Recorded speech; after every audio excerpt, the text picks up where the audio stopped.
आजिर प्रथम प्रश्नटी भारतर प्रथम रंगीन चलचित्रर नाम कौन? यार उत्तरटी किसान कन्या। द्वितीय प्रश्नटी भारतर सर्वाधिक जातीय पुरस्कार पाइथिबा अभिनेता किए? यार उत्तरटी शाहरुख खान।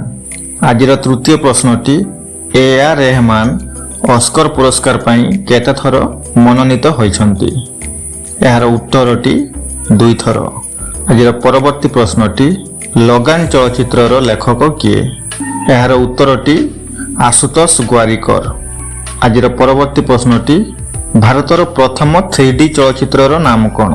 यार उत्तरटी माई डियर कुटिजथान। परवर्ती प्रश्नटी पद्मश्री पुरस्कार पाइथिबा प्रथम भारतीय अभिनेत्री किए? यार उत्तरटी नरगिस दत्त। परवर्ती प्रश्नटी भारतीय सिनेमार प्रथम महिला अभिनेत्री किए? यार उत्तरटी देविका रानी चौधरी। परवर्ती प्रश्नटी प्रसिद्ध चलचित्र शोलेर निर्देशक किए? यार उत्तरटी रमेश सिप्पी।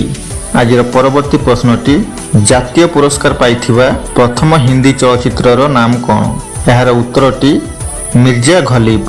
परवर्ती प्रश्नटी ऑस्कर पुरस्कार पाई मनोनीत होइथिबा प्रथम भारतीय चलचित्रर नाम कौन? यार उत्तरटी मदर इंडिया। परवर्ती प्रश्नटी ऑस्कर पुरस्कार जीतिथिबा प्रथम भारतीय चलचित्रर नाम कौन? यार उत्तरटी गांधी।